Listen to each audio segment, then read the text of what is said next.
So as I said, last week we began looking at this theme of miraculous mercy, that God saves sinners not by our own merits and our own efforts, but because of His favor, His grace, His mercy.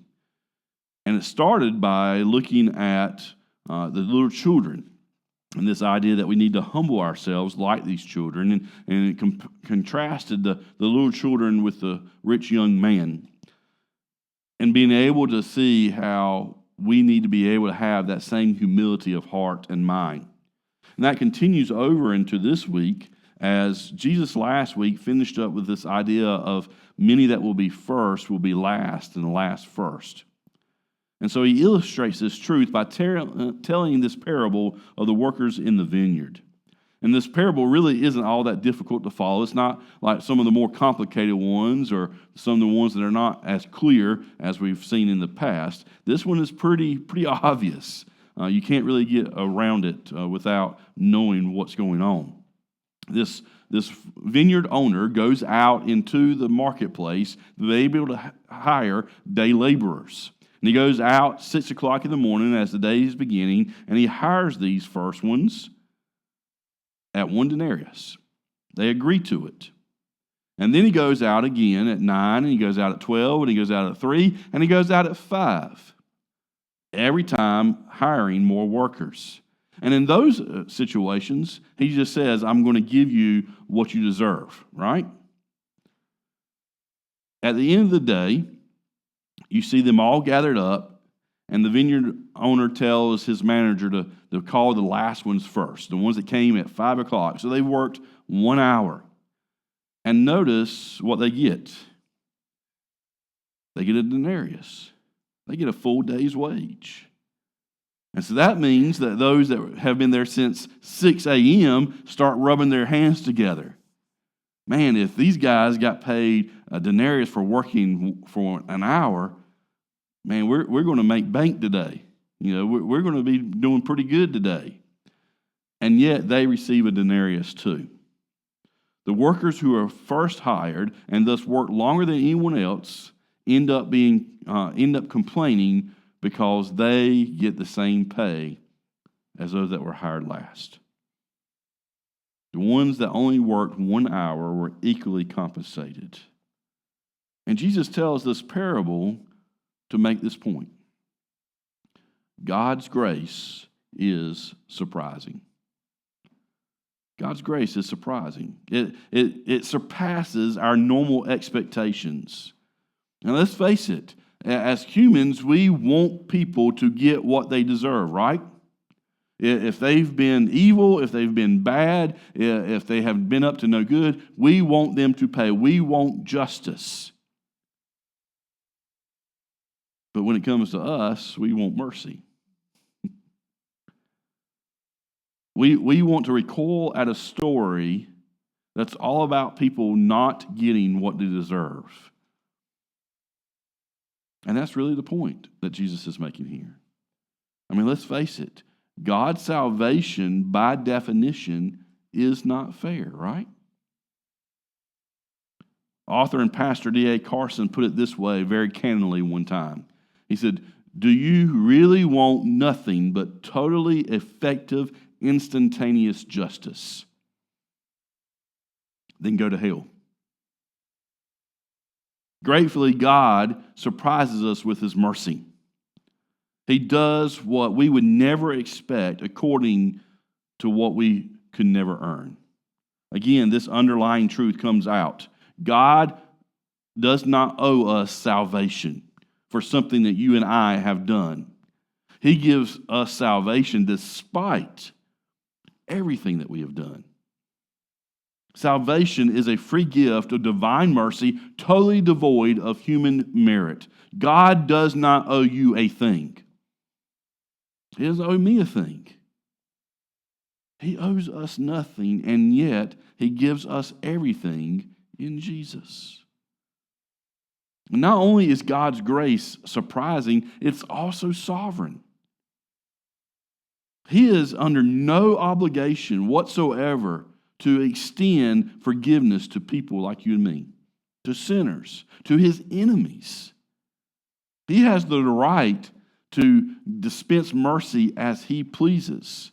That's the point here that Jesus is making in this parable. Does he not have the right as the landowner to give what is his? Are we to be jealous because God is generous? If God owns these things, if God can offer these things, is it not up to him to deliver as he so chooses? The obvious answer is yes. He has the right to be able to dispense his mercy as he pleases. That's Paul's point in Romans 9 when he answers the objections that God's mercy is not fair. Romans 9:20 says, "But who are you, a mere man, to talk back to God?" Mercy is given out by God as he sees fit. And so that's actually good news for us. That's good news for us who are sinners, because guess what? You can't save yourself. You can't save yourself. You are hopelessly lost. I'm hopelessly lost. There's nothing you and I can do to save ourselves. And so this is good news for us. Mercy is dispensed as God sees it. God's grace is wonderfully surprising and gloriously sovereign. Now we see in verses 17 through 19 how this plays out for us. So we move from this parable of the vineyard workers into Jesus giving us his third prediction of his death. He's done it two other times, one back in Matthew 16 where he talks about that he's going to go up Jerusalem, he's going to be betrayed, he's going to be killed and raised from the dead. And of course that's where Peter says, "Oh, no, of course, that's never going to happen to you, Jesus." And then the next time he's talking about it in Matthew 18. Neither one of those occasions does he talk about being crucified. Now, he does talk about in 18 about taking up your cross and following him, but he hasn't mentioned anything about his own cross. Here, we actually get some more details. And we see God's surprising and glorious grace expressed in the sacrifice of his Son. In God's mercy, now think about this, in God's mercy, he ordained before the foundation of the world that his Son would be murdered by sinful men for the sake of our salvation. Jesus tells his disciples of this impending death. He's going to be mocked. He's going to be flogged. He's going to be crucified. These are new details. And then on the third day, be raised. But it's very obvious as Jesus is giving this prediction of his death and giving us these details that the disciples missed the entire point. And I don't know how they did. I mean, Jesus is pretty plain here. I don't know how in the world they could overlook and ignore what Jesus is talking about, but somehow they do, because notice what happens in verses 20 through 28. Here, James and John, these are Zebedee's sons, James and John's mama, comes and asks Jesus for a favor. They put their mama up to ask for this. And it represents their prideful hearts. James and John want a prominent place in Jesus' kingdom. And we know this ultimately came from them, not from her, because notice who Jesus speaks to in his reply. He speaks to the boys directly. In fact, Mark's account of this story doesn't even mention their mother being there. And Jesus here addresses the pride of these two disciples, but they weren't the only ones that had an issue with pride. And that's been the whole point, the whole theme behind this entire passage from what we saw last week at the end of 19 through 20 here. Jesus is dealing with this issue of pride in the human heart. How we need to be humble and approach God like children. These other 10 disciples are just in the exact same boat as James and John are, because we notice that when they hear about James and John's request, they get upset. And so their anger comes from their own pride, and this is what Jesus has to do in addressing this. Now, in a statement that is loaded with theological meaning, Jesus says to his proud disciples, "The Son of Man did not come to be served, but to serve, to give his life for a ransom for many." Verse 28 gets to the very heart of why Jesus is here. As we've been looking over these last several months about the King and his kingdom and how Jesus is ushering in his kingdom, this is at the very heart of why he's here. So let's break it down and look at it. First, Jesus says, "I came to suffer." Now, the title that Jesus gives to himself is the Son of Man, and it highlights in a significant way in which he identifies with us. As a man, Jesus is able to sympathize with us in our suffering. We sang about scars this morning, as Carson humorously pointed out for us, that life is not easy. Life is not just, getting through and enjoying it as on a cruise ship just because we are now in Christ. No, we suffer. We have trials. We have temptations. We have sorrows. And he is qualified, Jesus is, as a sacrificial substitute for sinners. Jesus talks about this cup that he's going to drink from when he's talking to James and John. Can you drink from the same cup that I drink from? They had no idea what he's talking about. If they did, they would have not answered so easily and so quickly. Jesus, as he talks about drinking from this cup, he's talking about the cup of God's wrath that's placed and poured out upon sinners. And he's saying that I'm going to drink it in place of you as sinners.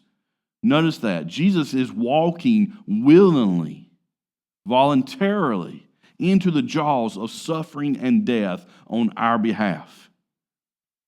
Here's the King of the universe, the creator of all things, not limited by anything, coming into the form of a man by being born of a virgin, and therefore limiting himself, therefore experiencing suffering, therefore experiencing pain. He did this on his own because he loves us, because this is the Father's plan. He's willing to suffer for us. Verse 28 also speaks to a second component of Jesus' coming. He said, "I came to save." He's giving his life as a ransom for many. The word that Matthew uses here for ransom is a word that refers to a payment made to release somebody from slavery.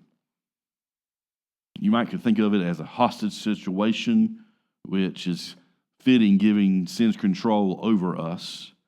You and I are slaves to sin, slaves to self, slaves to death. But Jesus gives his life as an exchange for us. His life is the ransom to release us from this slavery so that we can be free from these things. And perhaps you've wondered before, or maybe even wondering now, how is this possible? How does Jesus' death save us from sin and death? And the key line is that little word, "for."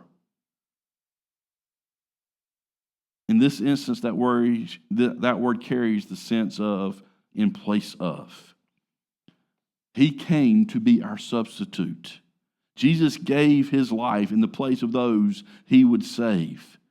We stand under the weight of sin and the wrath of God. You and I fully deserve death. We've earned it, Paul would tell us. But Jesus took our place. Literally, Jesus is in my place. We've exchanged. We've traded places. Think of Jesus and Barabbas there on the morning of the crucifixion. Barabbas should have been on that cross there between those two thieves. That cross was meant for Barabbas, but Jesus took his place. He did that literally spiritually, he's done that for all of us. He became our substitute. That's the glory of the gospel. That's the amazing news of the gospel. Not just that Jesus died for you in order to express a loving sentiment, but that he died instead of you. You were meant to die. I was meant to die. Jesus came to suffer, to save, to be our substitute. And based on this context in Matthew 20, he came to show us how to live. Jesus contrasts what it means to be a servant with those who are the rulers of the Gentiles. Those who will, lord their authority over people. This is what the disciples wanted, right? They thought, hey, Jesus is going to be king. We've been watching him usher in his kingdom. Guess what? We are his right-hand men. We've been with him through the thick and thin. We've been here the whole time. So if Jesus gets to rule one day, guess what we get to do? We get to rule with him. We're his entourage. We get to hang out with influential people. We get special treatment because we've been with Jesus. That's the way they're thinking. And Jesus wants to point out here, no. That's not how my kingdom works. That's not the way this works. So this whole time, he's been reiterating this idea of those who will be first will be last, and the last is first. And they're still not getting it. Through all that they've seen, through the parable that he gave, through his prediction of his death, they have not gotten it still. No, Jesus' people are going to issue and manifest a different type of leadership. Like our master, we're called to live selflessly for the good of others. God's glory is our goal. God's glory is our goal. Not our own reputations, not our own little kingdoms, not whatever we're able to amass. No, his glory is our goal. Jesus tells James and John, even though you really don't know what you're saying, you will indeed drink my cup. What he's telling them is, yes, you're going to lose your life too. Now, obviously, theirs is not in the sense of them taking on God's wrath for human sin. But yes, they're going to suffer as well. Their lives are going to be lived in sacrificial service to others based on what Jesus has done. James here in this situation is beheaded. John is exiled as a prisoner on the island of Patmos.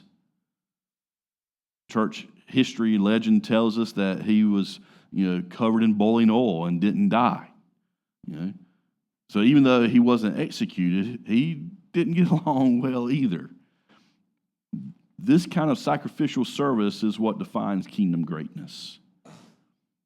Jesus' desire to show us how to live leads to the final purpose for his coming.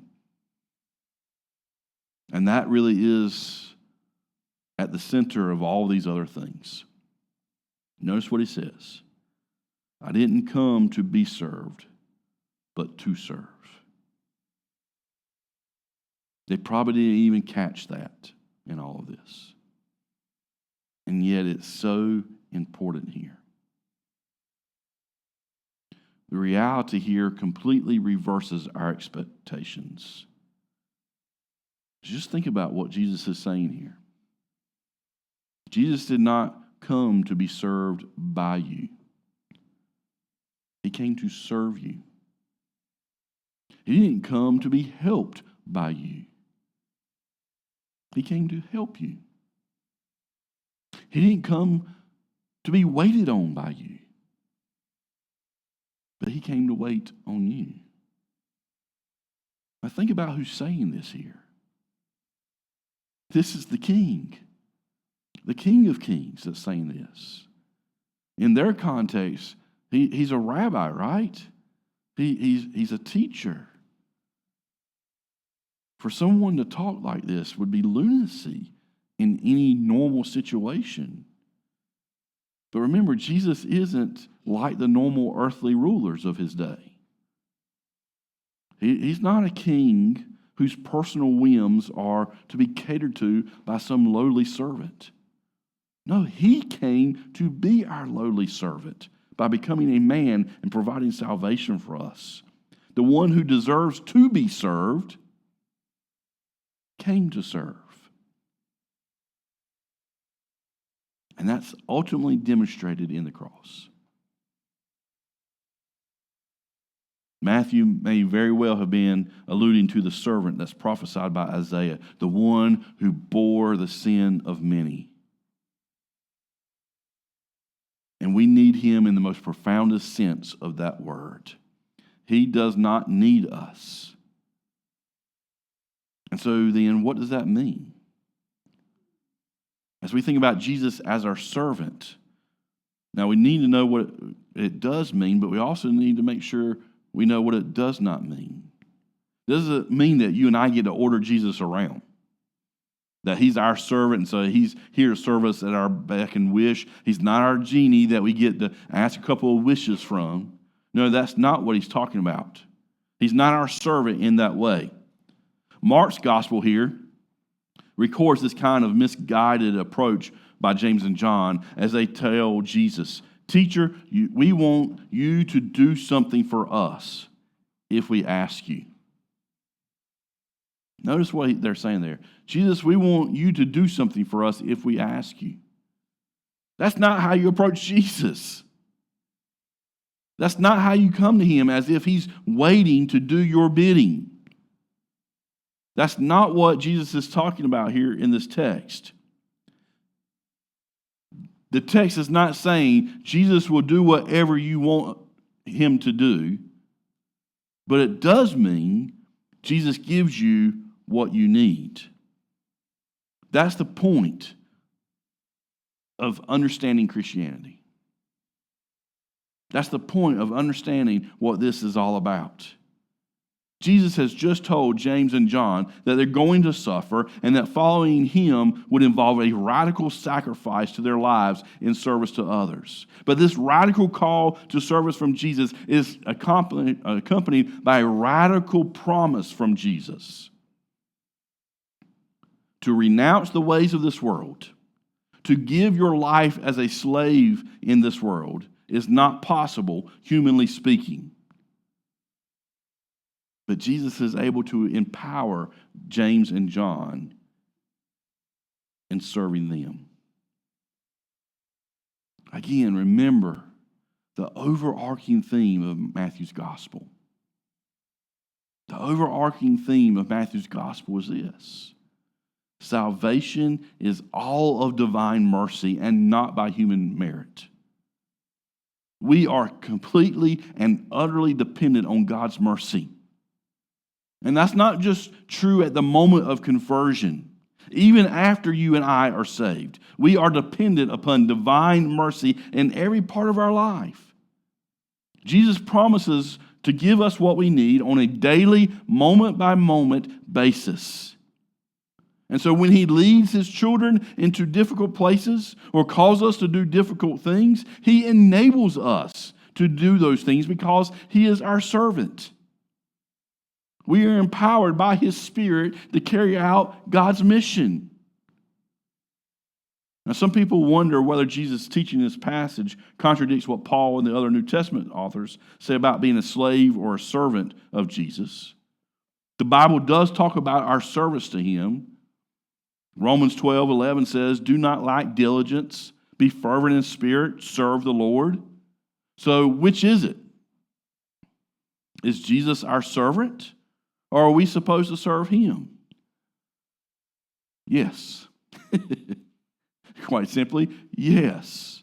We are Jesus' servants. The Bible is clear on this point, but does that mean that Jesus needs our help? When some people hear this servant language, they assume that Jesus needs our help. And Acts 17:25 is a good corrective here. There we read that neither is he, God, served by human hands as though he needed anything, since he himself gives everyone life and breath and all things. God is almighty. He does not need your help.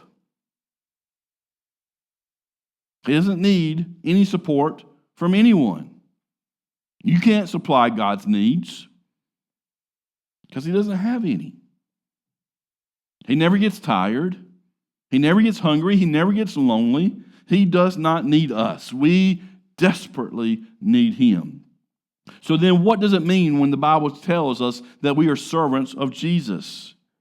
It means that we submit to his authority. He reigns over us as Lord and King. And so we gladly give our lives for his glory and the good of those around us. And how we respond to him says a lot about our view of him. We trust Jesus to save us. We trust Jesus to serve us because his service enables our obedience to him. And so every time Jesus calls you to do something, it's his way of telling us how he wants us to serve him. When he tells us to give up everything for him, or when he tells spouses to love each other even when times are tough, in all of these situations, Jesus aims to serve us and sustain us. Everything that Jesus commands us to do is a call to trust him. And only with such trust is obedience possible.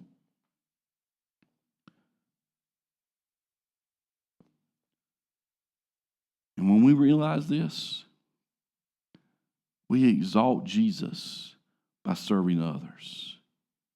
As we're strengthened by his love, his power, our service to others demonstrates his sacrifice for us. That's his point over in John 13:35. By this, all people will know that you are my disciples if you have love for one another. So up to this point, we've had a story of children who in their humility could see Jesus. A rich man who in his riches could not see Jesus.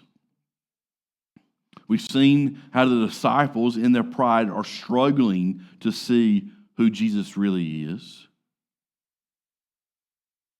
And these stories are all capped off here at the end of chapter 20 with a story of two blind men who, based upon their confession of Jesus, are brought from darkness into light.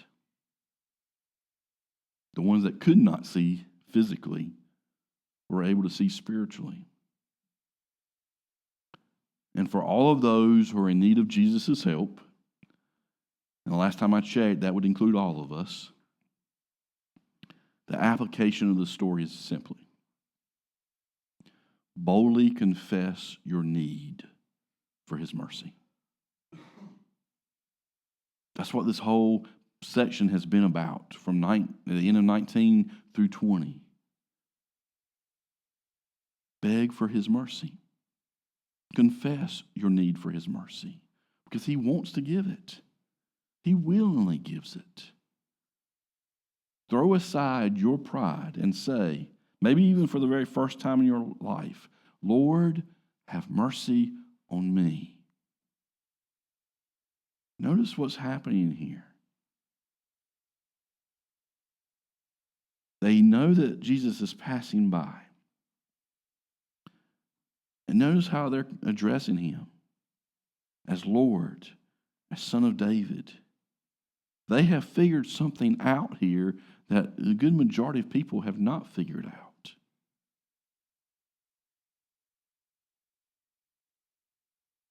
These blind men are able to cry out, Lord, have mercy on us. They want to be able to see. They know that they can't heal themselves. They know that they can't open their own eyes. They are fully dependent and desperate for Jesus to work in their life. They're begging for his mercy, for his power, for his kindness.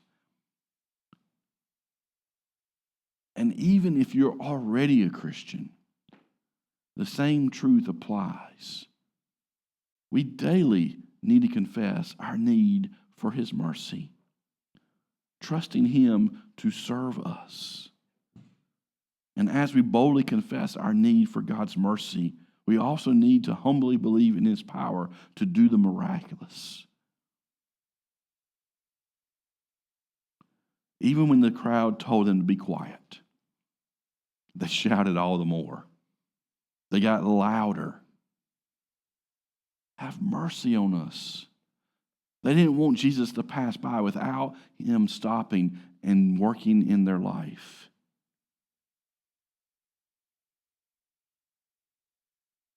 And Jesus, as we're told here, moved with compassion, touches their eyes, and immediately they're able to see. And they followed.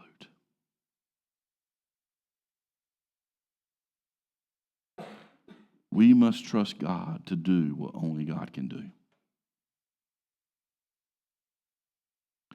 These two blind men are trusting in the sovereign power of Jesus to cure their blindness. And so we are reminded one last time in this section that the entirety of Christian life, really the entirety of life itself, is based on divine mercy, not human merit. So what do you need God to do in your life today? Where do you need help? If you were to cry out to Him, what would you cry out?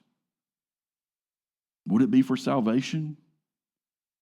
Would it be for something else? Jesus says, trust Him. Trust Him.